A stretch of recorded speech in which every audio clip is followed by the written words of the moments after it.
कोई व्यक्ति ऐसा होता है कि उसको किसी वस्तु पदार्थ की चाह है और उसे वह मिल जाए तो तृप्त हो जाता है, लेकिन ये इंद्रियां ऐसी विचित्र हैं, इनको जितनी भोग की सामग्री मिलती चली जाती है, इनकी अतृप्ति उतनी अधिक बढ़ती चली जाती है। इसलिए इनको दुष्ट कहा। यत् पृथिव्याम ब्रीहि यवः हिरण्यम पशव स्त्रियः, इस धरती पर जितना अन्न है, जितना धन है, जितने हाथी घोड़े आदि पशु हैं, जितनी पृथ्वी है, जितना स्वर्ण आदि रत्न हैं, जितनी स्त्रियां हैं, एक ही मनुष्य को मिल जाएं भोगने के लिए तो भी ये दुष्ट इंद्रियां तृप्त नहीं होती हैं। भोगा न भुक्ता वयमेव भुक्ता, हम भोगों को नहीं भोगते हैं, भोग ही हमको भोग लेते हैं। इंद्रियों की भोग की तृष्णा कभी जीर्ण नहीं होती है। विनय पत्रिका में गोस्वामी जी ने कहा, घटे न काम अग्नि तुलसी कह विषय भोग बहु गीते, न जातु कामः कामानाम उपभोगे न शाम्यति, हविषा कृष्ण वर्तमेव भूय एवाभिवर्धते। अच्छा एक बात बताएं महाराज जी, कि यह शरीर पहला शरीर तो नहीं है, इसके पहले कितने जन्म हो चुके हैं इसकी सूची किसी के पास उपलब्ध नहीं है, और सबसे पहली सृष्टि कब बनी इसका निर्णय भी कोई नहीं कर सकता, क्योंकि धाता यथा पूर्वम कल्पयत। सृष्टि की परंपरा अनादिकाल से चली आ रही है।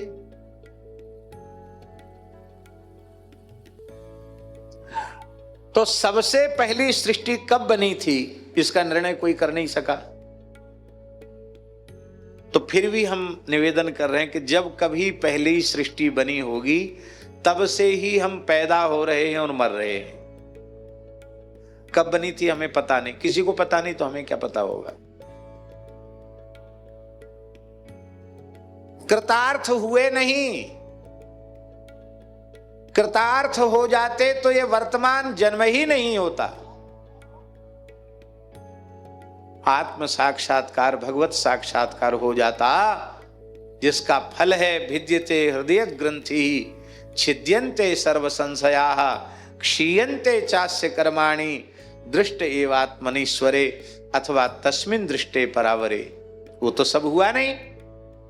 इसका मतलब है कि ऐसे ही जन्म समूह सिराने, एक दो जन्म नहीं असंख्यों जन्म हमारे ऐसे ही नष्ट भ्रष्ट हो गए।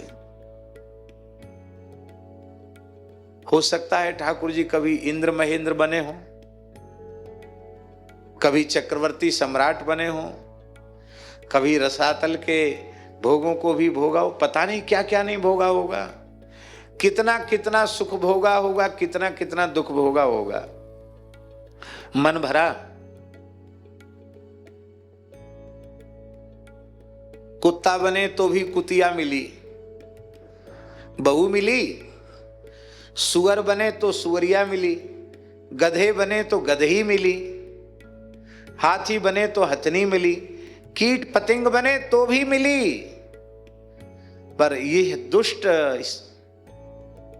इंद्रियां इतने बार असंख्यों बार संसार को भोग चुकी हैं ये इंद्रियां, क्या फिर विवाह के लिए व्याकुलता नहीं होती है क्या? कितने पुत्र हुए? एक दो पुत्र हुए क्या? एक एक बार में 10-10 12-12 बच्चे हुए, सुअरिया के होते हैं। फिर भी भगवान ने देव दुर्लभ अपनी प्राप्ति के लिए हमें मनुष्य बनाया। हम भजन के लिए व्याकुल नहीं हैं, हम भोग के लिए व्याकुल हैं, हम पुत्र के लिए व्याकुल हैं, हम स्त्री के लिए व्याकुल हैं, हम धन के लिए व्याकुल हैं, हम यश कीर्ति के लिए व्याकुल हैं। किसकी यश कीर्ति रही? कितने बड़े बड़े चक्रवर्ती सम्राट हुए जो सप्तद्वीपति पृथ्वी के एक छत्र सम्राट थे, किसकी कीर्ति शेष रह गई? ठाकुर जी, राम नाम सत्य है, गोपाल नाम सत्य है, पर इसके बाद भी ये इंद्रियां भोग की तृष्णा से विरत नहीं हो रही है। देखते देखते आंख बंद हो गई, आंख का देखना कम हो गया, फिर भी आंख को रूप देखने की ललक लगी भई है।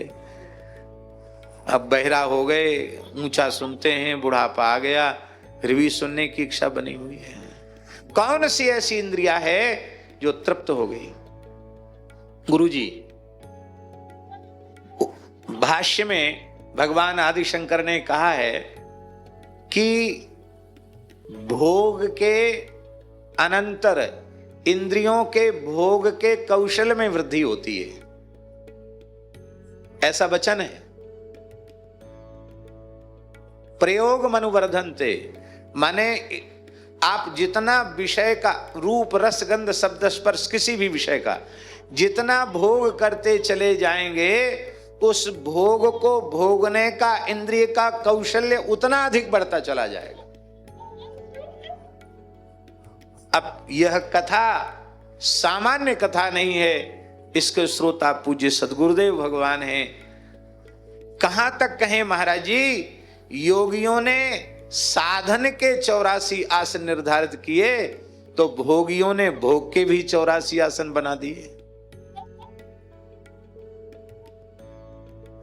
यही बात है, देवहूति माता कह रही हैं, प्रभो इन दुष्ट इंद्रियों की विषय लालसा से मैं अत्यंत उद्विग्न हो चुकी हूं, ऊब चुकी हूं। समझ में आ गया कि ये इंद्रियां कभी तृप्त होने वाली नहीं हैं।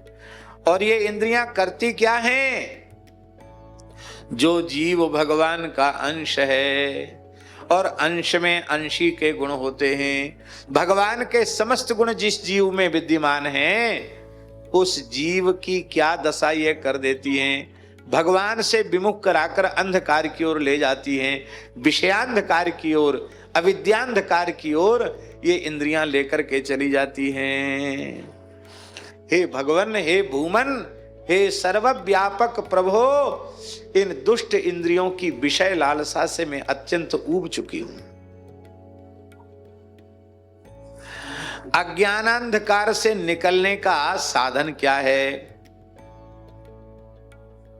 जिस व्यक्ति के नेत्र न हो, जन्मांध हो, तो वो तो भले ही दिन का प्रकाश, सूर्य का प्रकाश हो, फिर भी वो नीचे गिरने की संभावना तो उसकी बनी ही रही, कहीं भी ठोकर खाकर गिर सकता है। और मान लो जन्मजात अंधे को 2 आंखें मिल जाएं, तो आंखें मिल जाएं तो फिर वो अंधकार में नहीं, फिर तो प्रकाश की ओर चलता है। तो ऐसे ही भगवान, मैं तो अविद्या अज्ञानांधकार से बिल्कुल अंधी हो रही हूं, पर आपके रूप में मुझे 2 ज्ञान के नेत्र मिल गए हैं। आप हमारे ज्ञान के चक्षु हैं। हे भगवान, आपने हमारी आंखें खोल दी हैं, इसलिए आप सुंदर नेत्र के रूप में आप प्राप्त हुए हैं। तो वस्तुतः ठाकुर जी, जीव जन्म से अंधा ही है, नेत्रवान होने पर भी अंधा है, क्योंकि नेत्रवान कौन है इसकी परिभाषा समझनी हो तो ब्रजांगनाओं की शरण ग्रहण करनी चाहिए। आंख वाले कहलाने योग्य वही हैं जो गैया चराते, बंसी बजाते, मंद मंद मुस्कुराते, श्री कृष्ण बलराम की तिरछी चितवन मंद मुस्कान का जो आंखें दर्शन कर रही हैं, वे ही वस्तुतः नेत्रवान कहलाने के योग्य हैं। इसलिए हे भगवान, आप केवल मेरे लिए नेत्र बनकर नहीं आए हैं, वस्तुतः आप तो जितने देहधारी हैं उनके लिए ज्ञान रूपी नेत्र बनकर आप आए हैं। मानो माता देवहूति ये कहना चाह रही हैं कि आपके मुखारविंद से जो दिव्य ज्ञानोपदेश प्राप्त होगा, उससे केवल मेरा ही कल्याण नहीं होगा, इस उपाख्यान को जो जो कहेंगे सुनेंगे, सबके अज्ञानांधकार की निवृत्ति हो जाएगी, सबको ज्ञान रूपी विवेक रूपी नेत्र प्राप्त हो जाएंगे, सबका जीवन सफल हो जाएगा।